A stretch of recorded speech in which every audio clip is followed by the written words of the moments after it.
Example, setting off enemy grenades, or in this case, turning off a camera. You see in the top here that a player has 4 RAM and turning off the camera costs 2. Hey guys, Danjix here, back with some insane Cyberpunk 2077 information from the last Night City Y event we're gonna get before release, and press F for every game that's not Cyberpunk. We got a ton more gameplay than I thought we would, and there's a lot to unpack, so I won't be doing it in one video as it would go for an hour and a half. Instead, I'll save the breakdowns for another video, and I'll be focusing on what I found to be the most interesting: the newly revealed customization, cyberware, attributes, perk tree, inventory, and gear in-game footage. Guys, it's actually insane how many customization options you have. The only way to prevent the biochip from failing is to subscribe. There are a lot of you that watch my videos and aren't subscribed. Help me out by hitting that button. Trust me, you're gonna want my guides, gameplay, and info coming up, and you can always unsub when not interested in RPG content anymore. Alright, let's begin. When you start the game, you'll be presented with many customization options. You pick a body type and further customize things like skin tone, type, hairstyle, dick size, nails, and more. You can see the presets on the left if you're not feeling particularly creative, and the Vs you've gotten used to in the trailers are available here. As my Discord's already doing, you're welcome to guess what his default size is. In terms of hair options, we see a few: a mohawk, man bun, dreads, scruffier mohawk. I don't even know what to call this one, or this one, or this one. Hairdressers, help me out here. Then we have different beards. You'll notice that they also have changed the nose, the eyes, other facial features, as well as the cosmetic cyberware. We have a longer beard, a mustache, an ungroomed look with a different cyberware now rotating. Then we look at some of the teeth options. I mentioned cyberware. This is purely cosmetic and does nothing stat-wise for your character. In-game cyberware is different. This cyberware is available during gameplay to buy or earn, and equip to your character to modify your playstyle. These will do something for your character, be it active like Mantis Blades actively providing you blades to attack your enemies, or passive like Titanium Bones which increase carry weight, or Berserk cyberware which activates once a threshold has been met, like your health drops below a certain level. Here we have a Ripperdoc vendor. If you select the in the market for new cyberware option, you can buy from him and augment yourself. Here is what it looks like in the cyberware menu. This is the first time we're seeing a final build of what cyberware will look like on your character, and it's kind of exciting. Top left, you have your level and street cred. You have a tab for trading, aka buying and selling cyberware at the shop. But right now, we're on the section that lets you play around with what you have equipped. You need to visit a Ripperdoc to equip, move, and modify cyberware. You can't just do it at will in combat situations. We have a carry capacity top right. Some cyberware will have a weight to it and some won't, as we see here with the Titanium Bones, which you'd expect to have a weight, but considering it has a carry capacity increase, I guess the weight is built in. We see that Dr. Chrome has 185,000 eddies to barter with, and you have a modest 20,000. You'll see a few slots for cyberware, 3 for the frontal cortex, which we see V has completely filled out, 1 for the ocular system, which I believe will be required to be filled out, as the Kuroshi implants are the only required cyberware you need to get, as it essentially functions as your heads-up display. You have 3 for your circulatory system, 2 for your immune system, 2 for your nervous system, 3 for your integumentary system, 1 for your operating system, 2 for your skeleton, 1 for your hands, 1 for your arms, and 1 for your legs. So that means you can't have 2 different arm modifications. If you get the gorilla arms, you can't have a left arm with a mantis blade, for example. There's a shitload of options here for customizing your playstyle, and when you consider that there are different rarities and different types of cyberware, as well as mods, which I'll go through soon, you might need to seriously consider how you want your character to perform. We get a look at a few pieces. First is the aforementioned Titanium Bones. I would have thought they would make you physically tougher, but at least with common rarity, it simply increases your carry capacity by 20%. You'll notice that it's common rarity as denoted by the white coloring. It's not worth much, and I imagine you get this fairly early on. We also see V's operating system, and thankfully it's not Windows. I wrote like 10 jokes around the stats you get for running Windows, but I think I'll take the high road here, which is very unlike me. You're using a Raven Micro Cyber MK4 or Mark IV, a legendary quality cyber deck. Legendary is the highest rarity alongside Iconic, so it seems this V is going to be particularly good at net running, aka hacking. The flavor text says, some call these decks battleships. When it comes to system security and fortified anti-theft protocols, it's a foolproof piece of machinery. You have base RAM of 10. RAM is essentially your mana. Use a set number of RAM to launch quick hacks, which are like spells. Example, setting off enemy grenades, or in this case, turning off a camera. You see in the top here that a player has 4 RAM and turning off the camera costs 2. Camera controls cost 3 and takes 1.5 seconds to complete. We've seen what quick hacks can do extensively in the deep dive video. Buffer size is your quick hack effectiveness.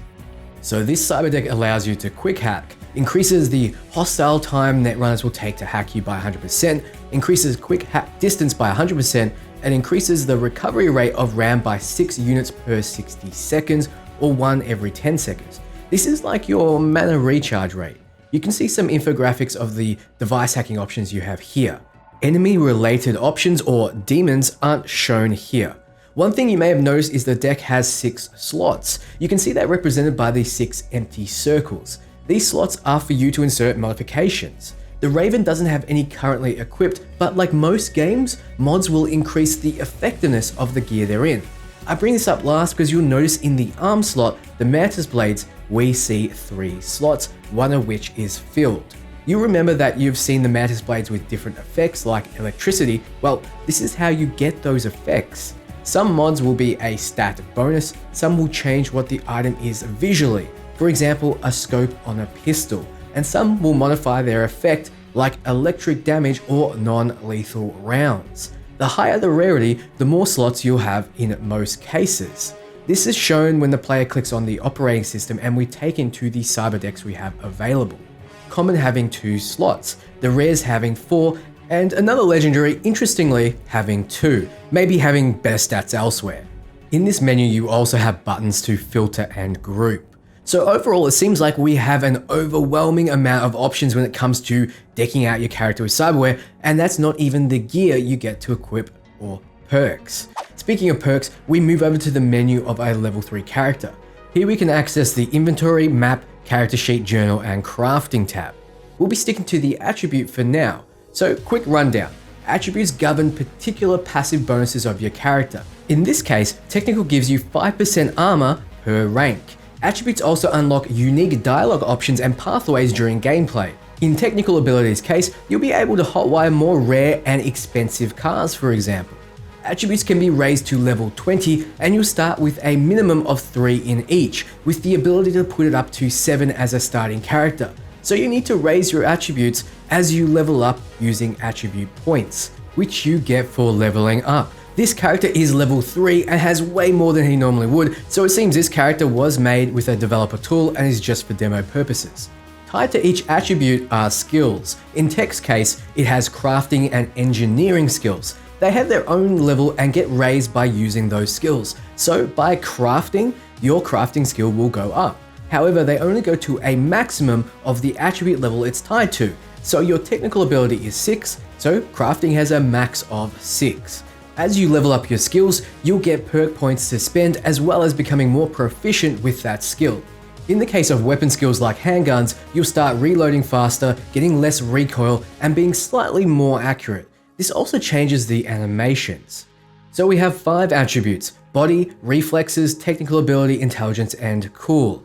I've made an extensive breakdown in this video if you want to know more, as well as more on hacking, playstyles, passives, and perks. When hovering over reflex, we see that it passively influences evasion and crit chance by 1% per level, as well as improve your overall attack speed and movement speed, though the exact amount isn't listed. It also increases your damage with the Mantis blades by 3% per level, but it's unclear if this includes blades like katanas, as the blade skill falls under reflex as well, but it seems like it won't. So I wonder why you'll use katana over Mantis blades if you plan on going a melee build. Maybe using the arm slot for gorilla arms or a similar cyberware would balance the strength out. It remains to be seen, but I doubt you'll be using both together. Interestingly, your reflex attribute level increases how quickly you gain experience in the tied skills. unlike technical, which doesn't seem to do that. Perhaps this is simply because a low level of reflex makes it quite difficult to raise your skill level, since you'll be shooting more than crafting, and they may not want to make it too easy to ignore combat related skills in order to be good with them. Reflex is a mostly combat skill. Let's jump in and look at the perk trees for rifles, handguns, and blades. Starting with rifles, we see that we have 7 perk points to spend even though rifles is still at 0 progression. Once again, it's very clearly a character made for the trailer as it has 0 in 3 skills, therefore has seen no combat at all, yet it has 7 perk points to spend. If you get a perk point, you can spend it on any tree, not just the skill you earn the point in. We can see the progression rewards here. It seems every level in these skills, you get a perk point at least up to level 9 and can't see beyond that. So you'll be rewarded for leveling up a lot of different skills. In this tree, we start from the top and end up with capstones at the ends of the branches.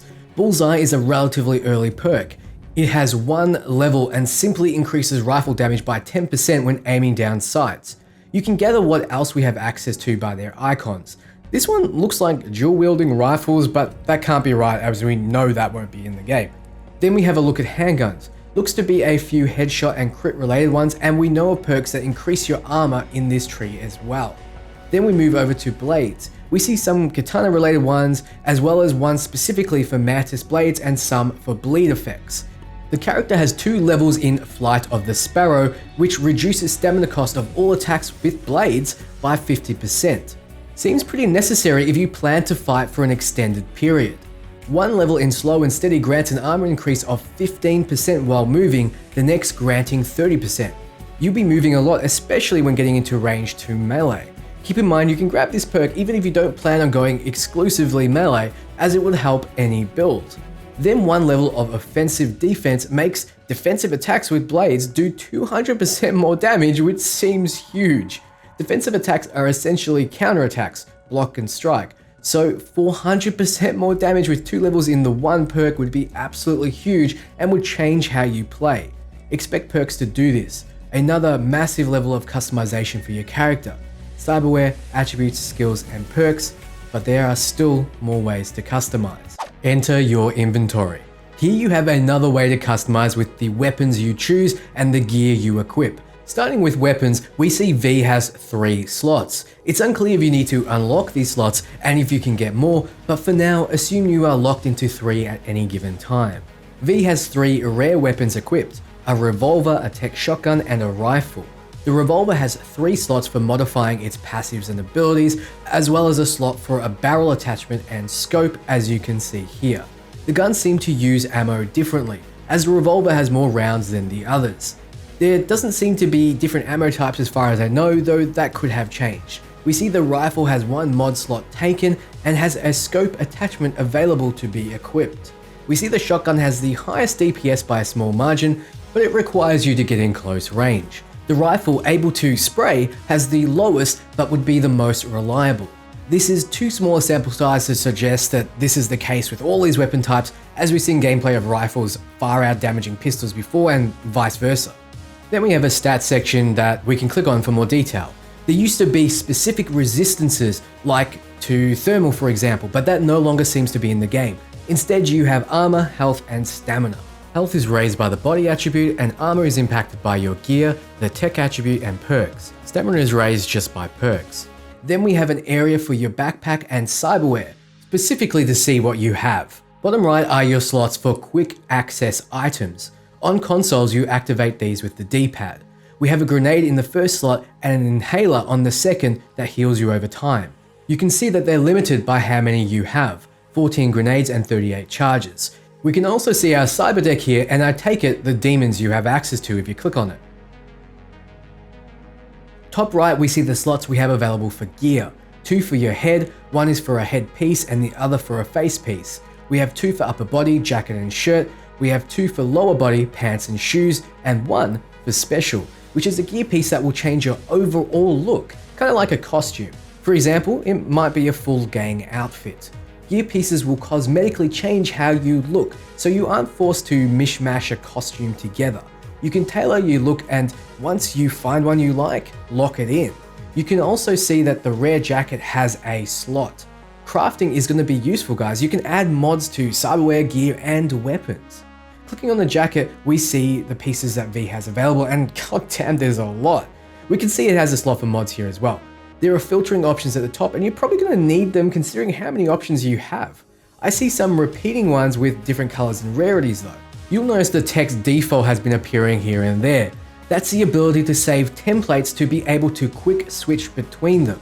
So if you have an everyday street V with its particular cyberware and gear, you can save it, then maybe switch to one for combat. Or a melee V versus a range, the options are there. There are a ton of different choices to customize your V, from the personalization of V's looks to attributes, skills, perks, cyberware, mods, weapons, gear, life path, and more. So that's it for the video. What did you think? Are you more or less excited for the game? I personally already knew most of this information, but seeing it visualized in its final build is breathtaking. I honestly have absolutely no clue how I'm going to build my V, and will no doubt be spending hours upon hours in the character screen. Let me know in the comments how you plan on playing, and don't forget to leave a like. If you want to win yourself a copy of Cyberpunk 2077, the competition is still running, and subscribers have been randomly winning over the past year, so be sure to enter. I'll be back very soon with extensive breakdowns you definitely should not miss. Ciao, friends.